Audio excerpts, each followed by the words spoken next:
That Monday morning was the last time mommy got to talk to her baby. I think when they came to my house, when the sheriff department came like 1 o'clock in the morning to get my DNA.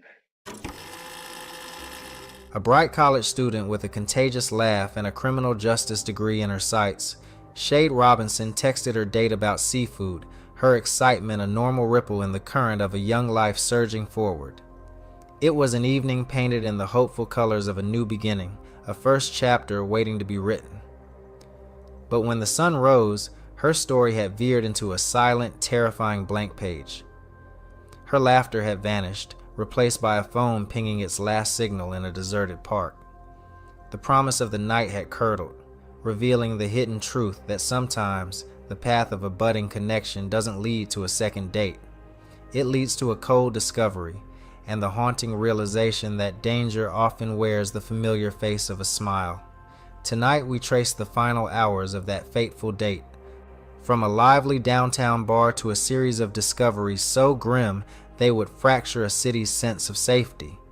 What began with a casual conversation over drinks would unravel into an investigation uncovering a trail of evidence more horrifying than anyone could have imagined.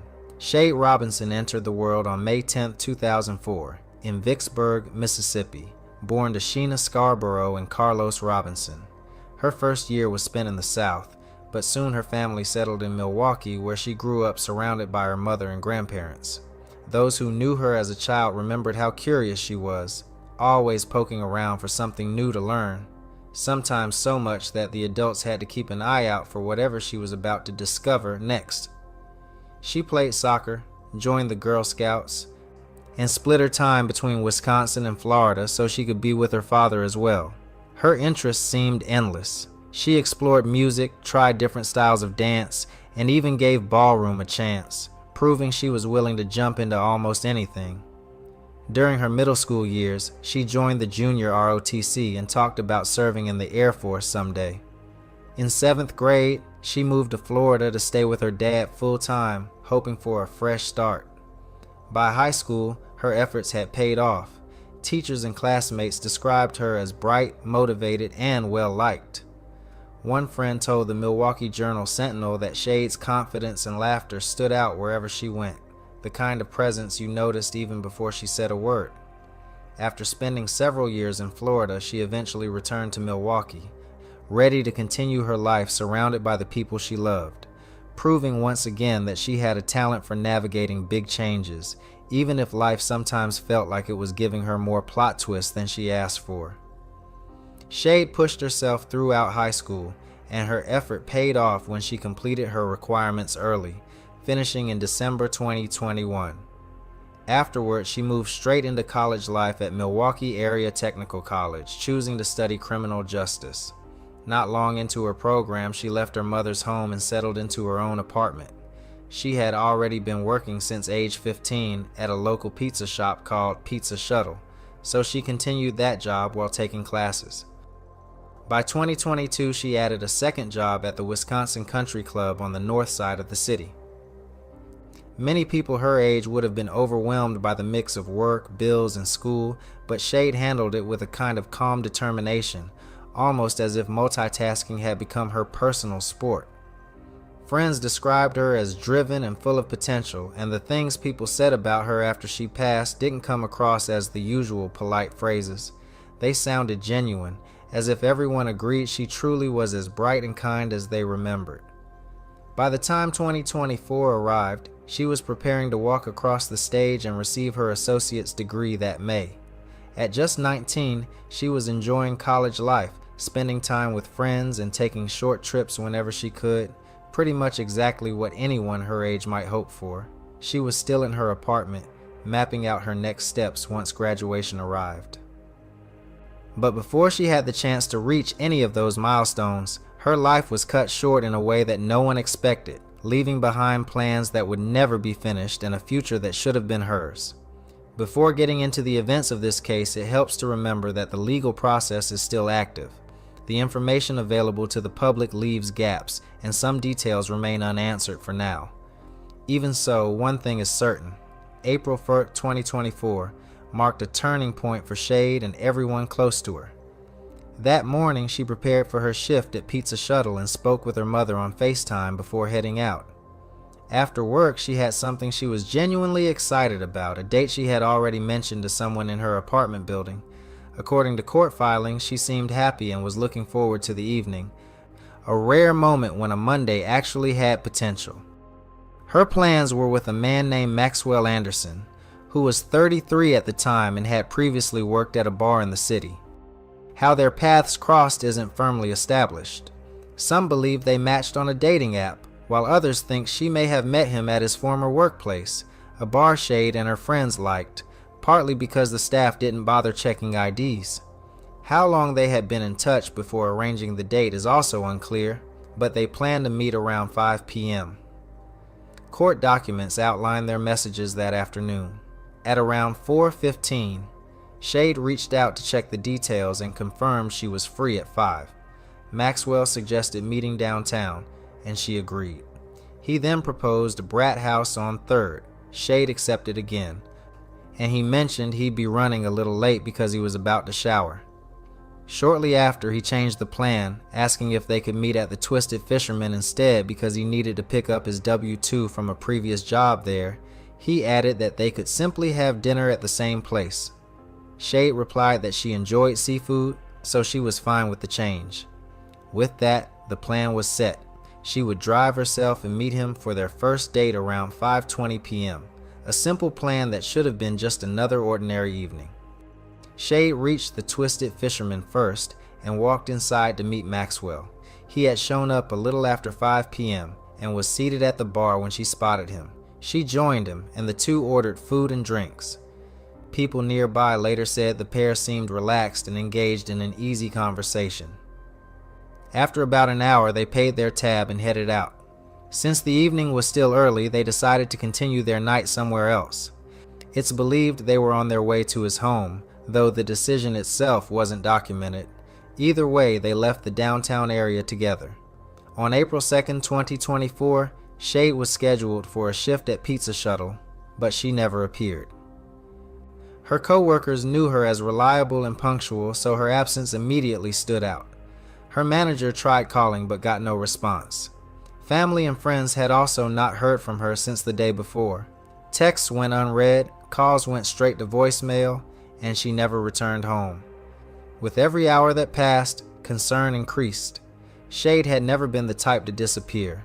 If anything, she was known for being easy to reach, almost to the point where people wondered if her phone ever needed charging.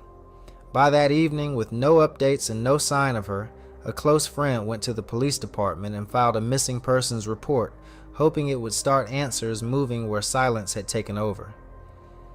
At around 9 p.m., a close friend of Shade's arrived at a local police station to report her missing. She explained that Shade had not come to work and had not responded to any calls or messages. The friend mentioned that the last activity from Shade had been on Snapchat the previous evening while she was at Duke's on Water, but after that, there had been no contact. It's unclear whether a full missing person report was filed immediately, as police often wait at least 24 hours before taking an official report for an adult.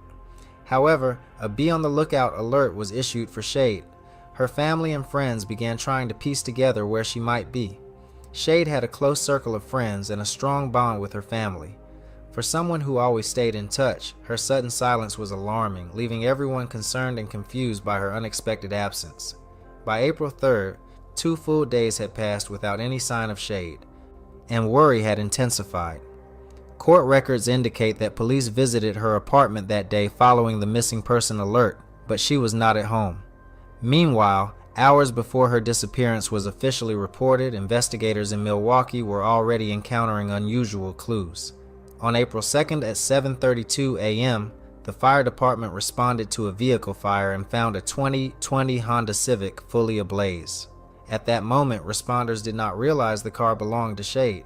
Approximately 10 hours later, she was reported missing. The discovery of her car was only the beginning. Subsequent findings would escalate the investigation and introduce a series of shocking developments that unsettled everyone involved. It was the kind of chain of events that seemed almost too strange to be real.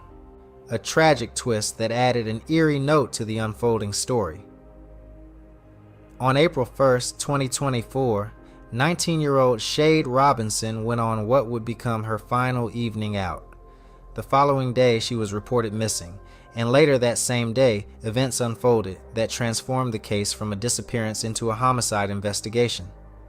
When her absence was first reported on the evening of April 2nd, those close to her had no idea that earlier that day, developments around the city were already pointing to a serious and tragic outcome. That morning, her car had been discovered after it had been set on fire. For reasons that remain unclear, the link between the vehicle and Shade wasn't immediately made when she was reported missing. A few hours later, however, the Milwaukee County Sheriff's Department received a report from Warnemont Park of a human leg found along the shoreline. Officers were guided to the scene by the person who called it in, and it was determined to be the right leg of a black female. The individual who made the find explained that they had been walking along the beach with a friend when the leg was spotted.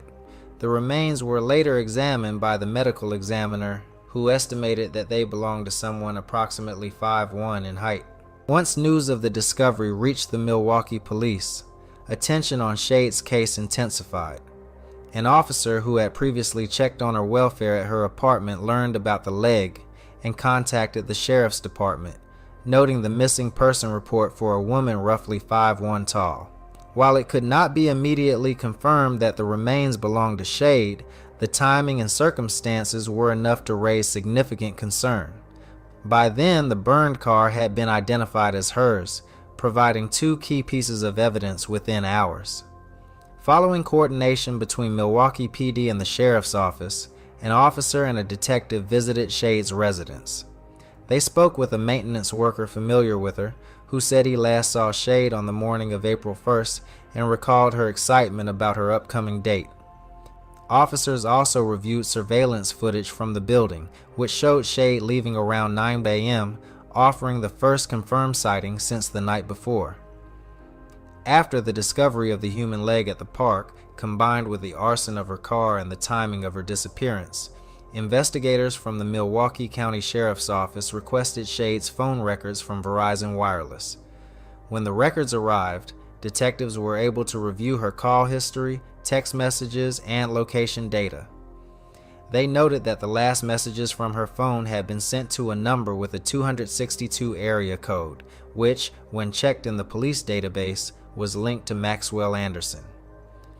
Knowing that Shade had planned to meet Maxwell at the Twisted Fisherman, detectives visited the bar to confirm her presence. Surveillance footage from inside the establishment showed Shade and Maxwell together at the bar. Conversations with the owner and manager confirmed that Maxwell had previously worked there and had explained to staff that he was picking up his W-2, the same reason he had given Shade. The bartender also recalled Maxwell mentioning he had a first date to attend, which lined up with the accounts from Shade's text messages. On April 3rd, while investigators were tracing Shade's movements from April 1st, a friend approached the police with additional information. She explained that she had learned about Shade's disappearance through the news and had access to the Life 360 app, which tracks locations for friends and family. According to the app, Shade's phone had last registered at the park around 4:33 a.m. on April 2nd. Following this lead, detectives reviewed the phone's movements on April 1st and 2. Data showed that after leaving Dukes on Water, the phone had traveled near Maxwell's residence and remained in that area for several hours. Afterward, it moved to multiple other locations before its final signal was recorded at the park near where the leg was discovered at 4:35 a.m., after which the battery died.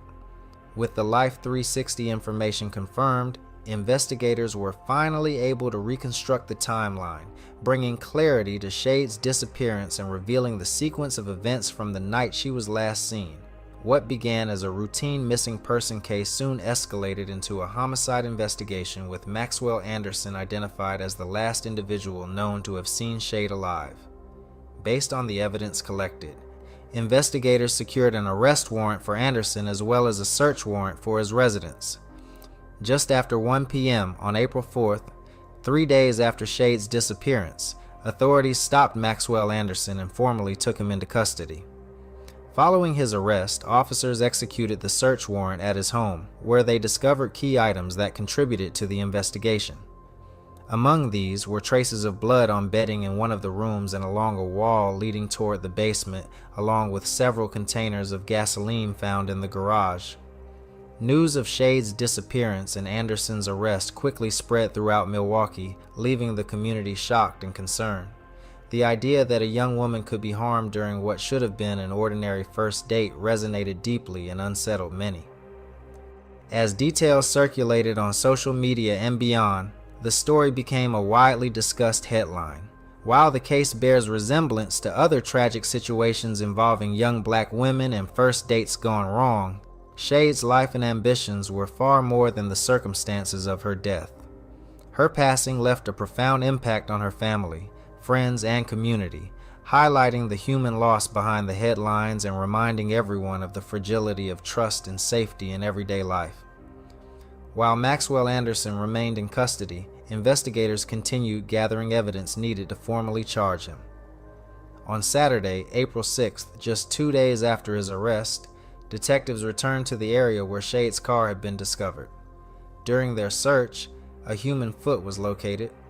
Once sent to the medical examiner's office, it was confirmed that the nail polish on the toes matched that found on the previously recovered foot and leg from the park. Following this discovery, investigators sought surveillance footage and found recordings from a nearby Lisbon liquor and food mart. The video captured two individuals, one wearing a blue jacket and another holding an umbrella, walking west along Lisbon Avenue.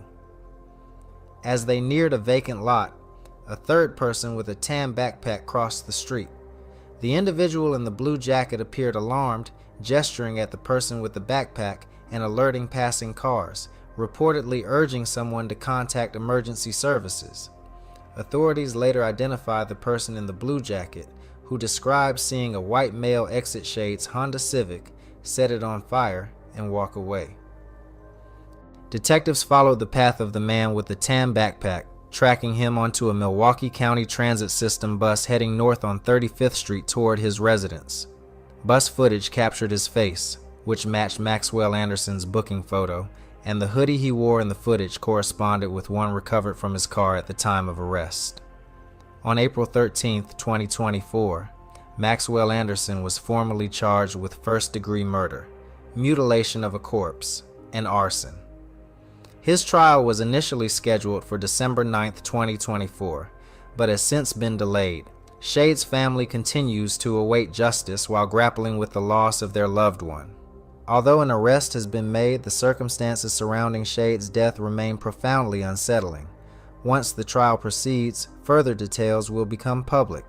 But the evidence collected thus far presents a strong case. We will continue to follow the developments and provide updates as the trial moves forward. In the months following Shade Robinson's death, her family and friends have had to cope with a level of grief that is almost impossible to put into words. Beyond their personal loss, they have had to manage the attention of a public eager to reduce her story to a single sensational headline: a young woman killed on a first date. But those closest to Shade emphasize that she was far more than the tragic circumstances of her passing. She was full of life, curiosity, and ambition, with dreams just beginning to take shape in a future she had worked hard to build. Shade was a daughter, a sister, and a friend, someone who brought joy and energy into the lives of those around her. Her story is not defined by the cruelty she experienced, but by the potential she carried. She had aspirations, plans, and a bright path ahead, and those who loved her want her memory to reflect the person she truly was. What happened to her was deeply unfair, and while legal accountability may follow, it can never restore the life that was lost. Her family and friends continue to honor her memory, determined to remember her for her spirit, her dreams, and the vibrant young woman she was, rather than the way her life ended. May Shade Robinson be remembered for the promise she embodied and the light she shared with the world. My thoughts on this case. This case is deeply tragic and leaves many questions unanswered. Some red flags were missed: trusting someone new too quickly, unusual plans, and lack of real-time check-ins. Shade's story shows that even careful, responsible people can be vulnerable. First date safety and clear communication with friends and family are crucial. We need quicker responses when adults go missing under unusual circumstances. Trusting instincts, both your own and those of loved ones, can prevent harm. Awareness, vigilance, and looking out for each other are key. Shade's story should remind us to take small warning signs seriously before tragedy strikes. If you want to stay updated on cases like Shade Robinson's and hear the full story behind the headlines, subscribe now and turn on notifications. You won't want to miss the updates as justice unfolds.